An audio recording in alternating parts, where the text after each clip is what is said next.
Hey everybody, happy Tuesday. I think it's Tuesday. It is Tuesday. And you'll notice if you've been watching for a couple weeks, I'm in a different location because I found out my microphone was super echoey in my office. And so I think I'm in a better spot. It's a nice little closed room here. So a little change of scenery.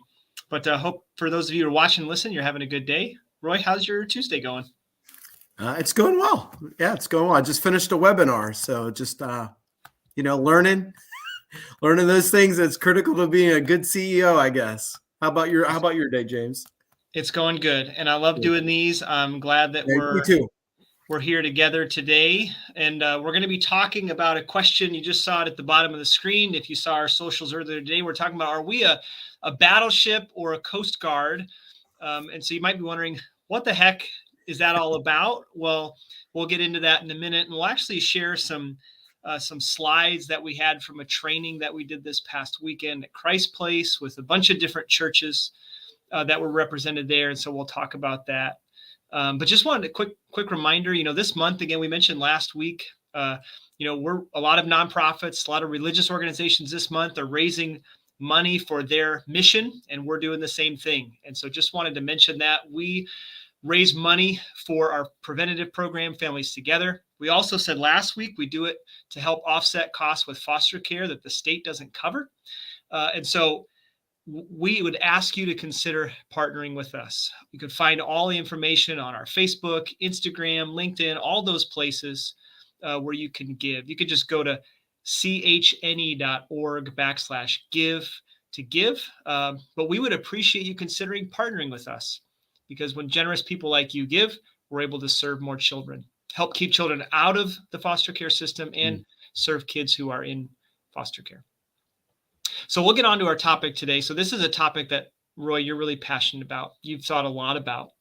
Sure. In terms of, are we a battleship or a Coast Guard? And for those of you listening, if you're like, where's that coming from? Maybe you've heard, as Christians, like, we're on a battleship, we're in a war. And to some extent, that's true. We're in a spiritual battle, but that might not always be the context of where that illustration is coming from. So just to start off, Roy, maybe talk about that illustration. What's on your heart with that? You've talked about that a lot here at CH. Yeah, no, I think as we've wrestled with as an organization, if we exist to see, vulnerable children at some level, families flourish, in the face of adversity and trauma. Yeah, how do you do that? How do you go about serving families and children? And so, one of the things that where this idea of battleship or Coast Guard really was kind of birthed in me was actually when, for those of you who don't know my story, a part of the season right before coming to Christian Heritage was running a Christian youth camp at Conference Center in New Hampshire. We were about 90 minutes out of Boston. So much of the incredible work we did there was sharing the gospel with youth. We'd have about 10,000 people come through our camp in a given year.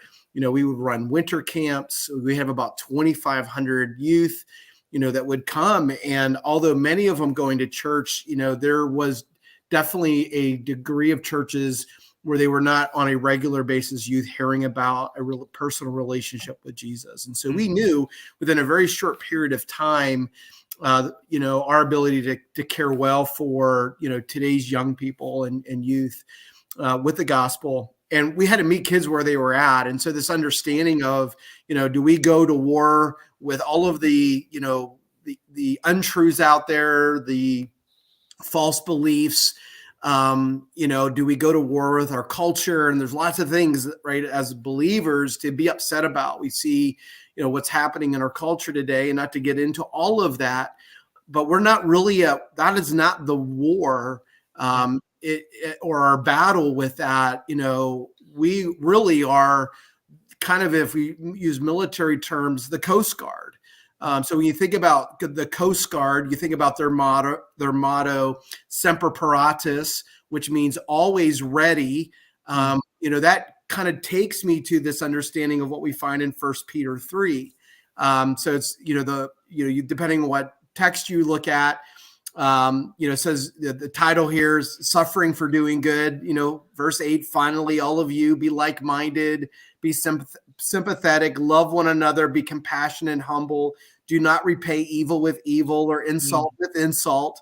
On the contrary, repay evil with blessing, because to this you were called so that you may inherit a blessing.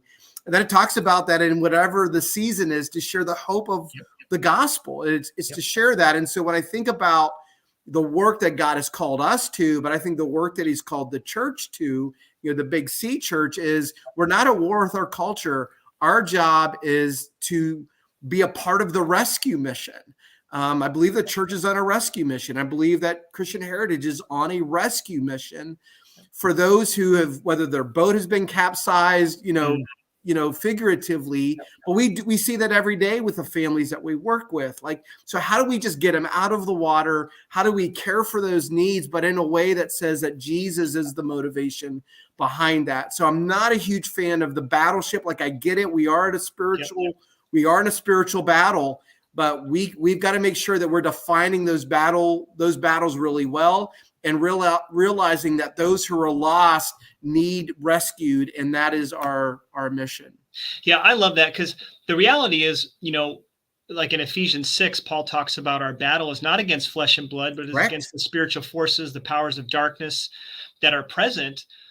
And so it's easy with a kind of a mindset of, we're always in a war, to see the person, the people representing an organization or an institution or whatever it is, as they're in opposition to us, we see them as an enemy. Whereas I like what you just said, they're actually the people that we get to the privilege of loving because they need Jesus. And so, when I think that's what Peter's getting at, right? Don't repay evil with evil. Don't repay insult with insult. When Jesus says, turn your right cheek and offer the other cheek, in our human flesh, it's almost impossible to do that. But what I think Jesus calls us to is something radical. It's a radical love. And it's represented by, in some ways, don't take what the world does to you personal. You cannot personalize this. There's a deeper understanding. But if I see them as the enemy, then I won't treat them the way that I feel like what Christ did, which is found in Philippians 2, is God did not, think of equality with his Father as that. No, he came down and humbled himself. So that is that heart position, which again, I think, the Coast Guard really represents that to me. It is about those who are lost. How do we rescue them, and how do we go about doing that?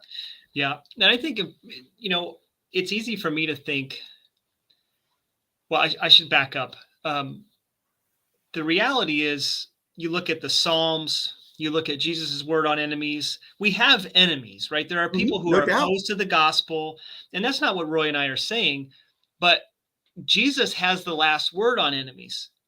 He says from the cross, forgive them, Father. They don't know what they're doing. Right. And so I think when Jesus says, love your enemies as yourself. Oh yeah, we got enemies. Yeah, yes, but they're not the ultimate enemy. They are the enemy to be loved and to be, I would say, in some sense, you meet them where they're at. Like you talked about with the kids at camp, you meet people where they're at. You try to understand. Obviously, with the evil one, with Satan, we don't do that. He is an absolute enemy. But in the world, we have people who are opposed to the gospel. They're opposed to the work, but we get to love them, and we get to persuade them. And like Peter says, you get to defend the gospel. And I would say that not even just with your words, but with your life, with the way you live, with how you love and how you welcome people, and you show them, oh, wow, it's really hard for me to hate those Christians because they're so loving, they're so giving, they're so kind. So it's not that we don't have enemies, but we have the privilege of loving them. And so and I would think if the Coast Guard were out in the ocean and they saw an enemy in the water, what they would do is they wouldn't shoot them. They'd pick them up, and they'd give them some fresh water. They'd give them some food, and they'd say, hey, we're gonna help you. We're gonna nurse you back to health.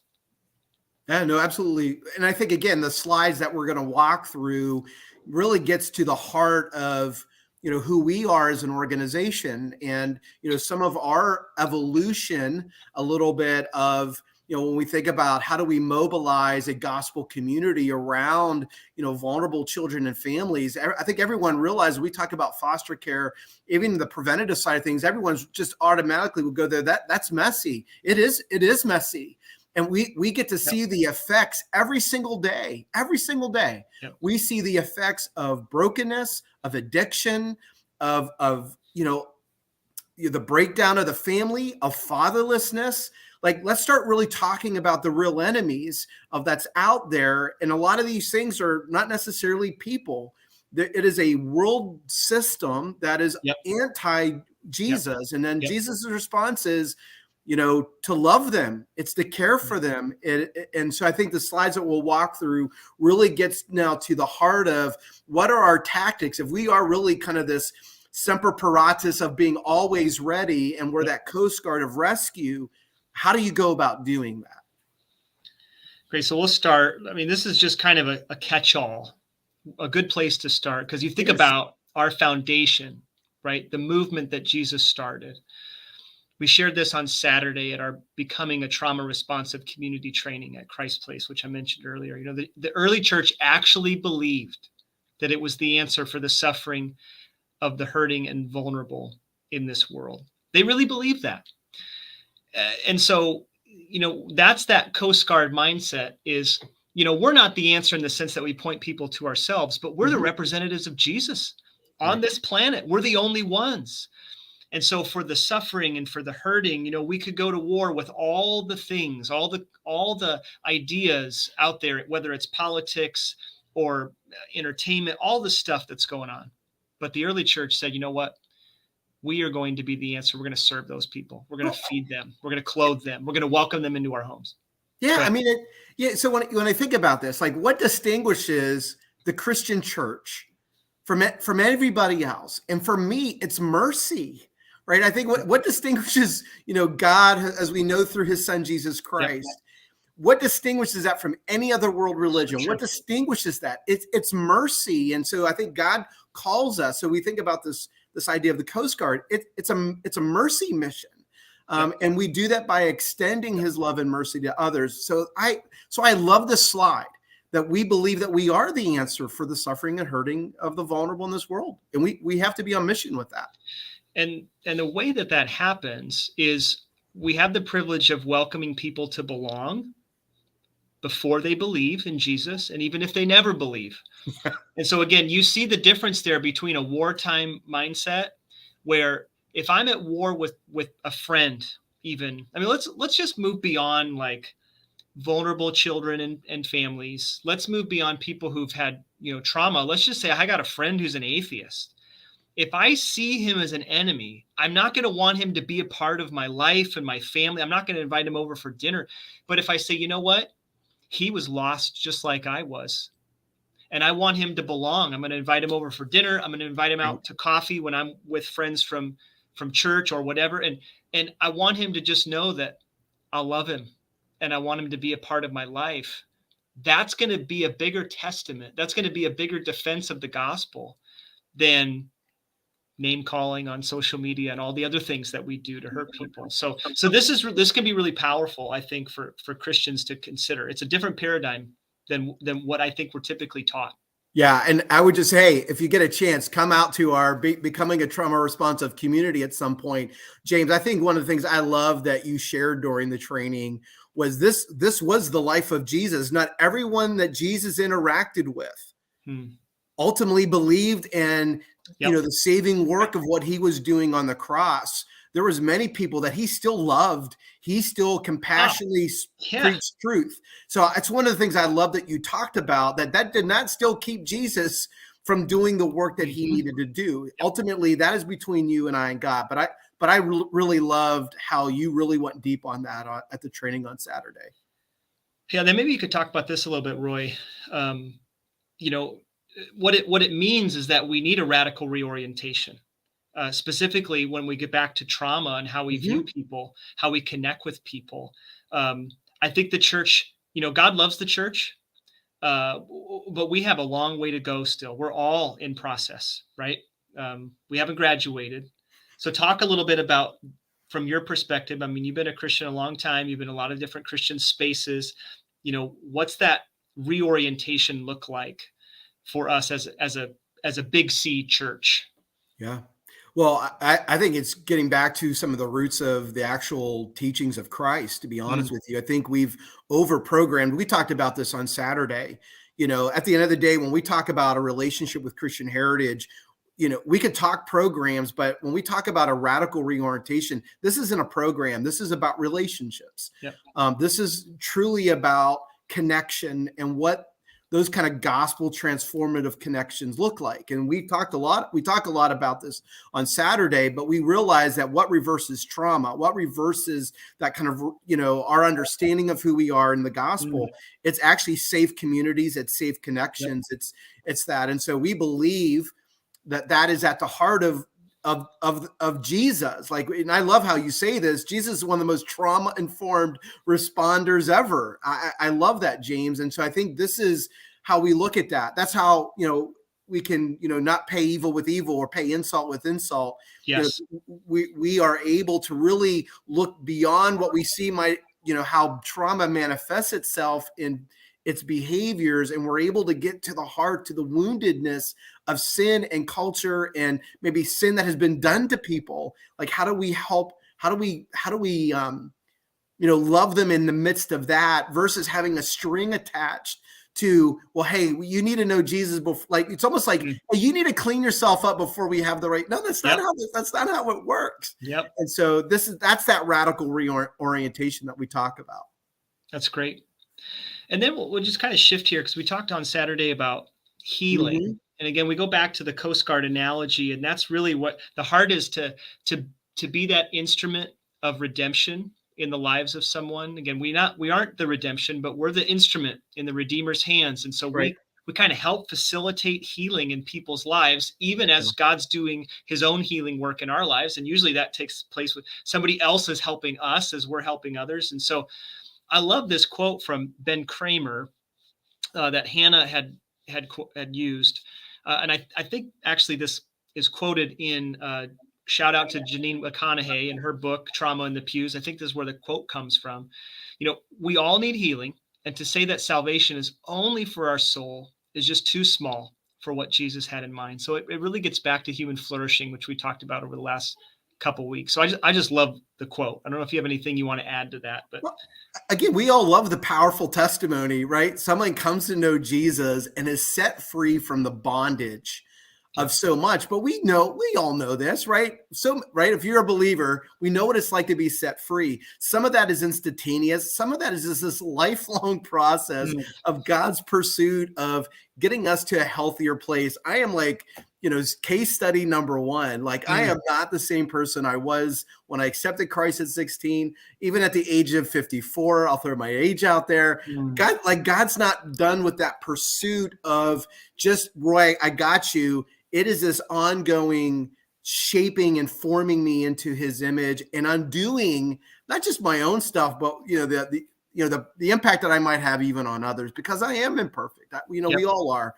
So I Yep. just love this idea that it's an eternal, lifelong process of God's work in our lives. So Yeah, and it really gets back to, if we meet people where they're at, that's going to often require us to first meet their physical needs, their tangible needs, emotional needs before mhm, we even share the gospel with them. Again, we right. help people belong. Yeah. We bring them into the boat, even if they're like, well, I'm not on your side. It's okay. You're sitting with me today, and I'm happy that you're Yeah. here. And so that's a part of that healing process where it's not, Jesus isn't just trying to save people's souls. He healed people. We talk Well, about this so much. He healed people. He touched right. people. He touched lepers. He hung out with women that he wasn't supposed to hang out with. Yep. All of that is a part of salvation, is a part of God's healing process in the lives of people. Well, and 2 Corinthians 1 is a great example of that too. So the very Yep. comfort that we have received from Yep. Jesus, like, we're not meant to keep that to ourselves. Yep. In some ways, we become these walking billboards of that healing process in our lives. And people are going like, how did you get through this? Let me tell you how I worked through Mm-hmm. this. And so we become a part of Open that up doors. healing. Yep. We become a part of God's plan. He designed it this way.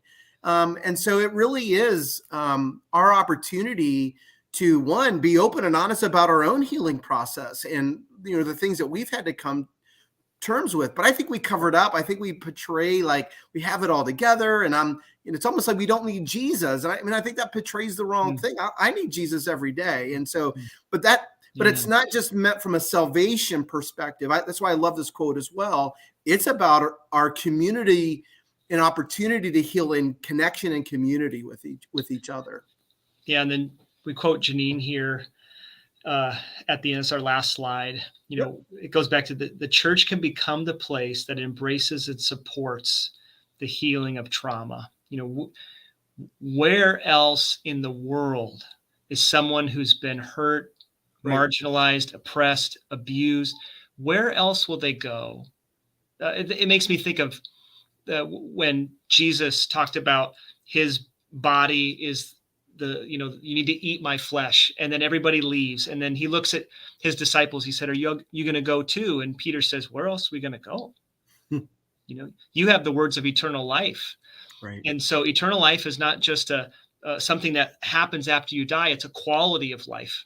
And the church is the place where people can find that. It doesn't mean we're perfect, right? It doesn't mean that we even experience eternal life the way that we ought to, but we are that place. And we can become that place. Right. Well, and this goes back to the slides that we shared a few weeks ago from the state of Omaha from Barna's study, right?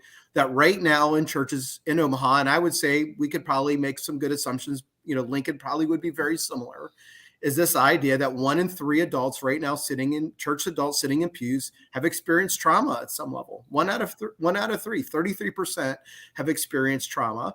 And then we also looked at the one slide that talked about that only about 30% of people feel like the church is meeting felt needs. Yeah.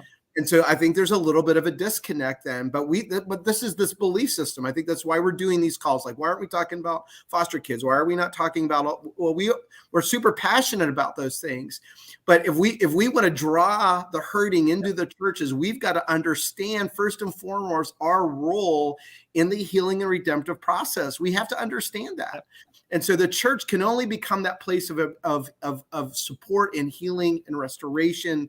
Obviously, it just isn't the programs. Obviously, it is about Jesus and the work that he did on the cross, but it's really being able to meet those real tangible needs and understanding trauma. It is, and how do we become trauma responsive? Yeah. Obviously, we focus a lot on that here at Christian Heritage through our programs. But we believe that message is applicable in a culture that is desperately needing something more. Yep. Last thing, we'll close with this. I talked to a friend this week. I didn't ask permission to share his name, so I won't share his name, but he's a pastor in Omaha. And we were talking about becoming a trauma responsive community, which if you're listening, we call it BTRC for short. It's kind of a fun way to, label it, but he's a care pastor in Omaha. And he just said, I'm going to circle July 29th on my calendar because I think I could use something like that. And we had, he went to Bible college, I went to seminary, and we were kind of like, we never got this kind of training. And so if you're in ministry, again, Roy mentioned it earlier, but we just want to invite you to that. If you're not in ministry, but you care about people and you want to grow, like we invite you to that. So that's July 29th. That's a Saturday. And it's going to be at Calvary Christian in Bellevue. And then we'll have a couple more scheduled for later in the year here in Lincoln again. But, circle July 29th. Reach out to us if you want more information, but you'll find more of promotion for that coming up in the next few weeks. So it would be well worth your time, I promise. So, Roy, anything else you want to say before we? I would just say, I know this is just close to our hearts. Is like join us on mission. The rescue mission is huge. The need has never been greater. Yep. We're seeing that in the children that's coming through the system. For those that were, the work that we're doing, the need is becoming more greater, and I don't think it's going to get better. And so we need to rally around and understand then our role in that. And we want to invite people in the boat with us and to say, would you join us? Would you, thrust your hand into the water with us as we are caring for the most vulnerable in our communities? And just in case, I'll say this again, some people might have kind of skipped to the end of the video and maybe missed something in the middle. Just to reiterate, we are not the rescuers. We're not, you hear a lot about savior complex and agreed foster care. That's not what we're talking about. again, it's being an extension of the mission of Jesus, because he's not here with us. And the mission he left us was to go make disciples.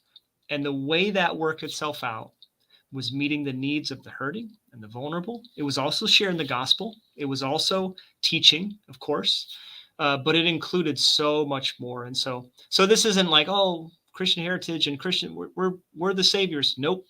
Jesus is. Well said. We're just an extension of his mission, and we get to Yes, partner with him. How cool is that, Roy? We get to partner with Jesus it's right on his yeah, mission. it's awesome. All right. Well, thanks, Roy. I love it. Everybody, thanks for watching and listening. We appreciate you guys, and we'll see you again next week.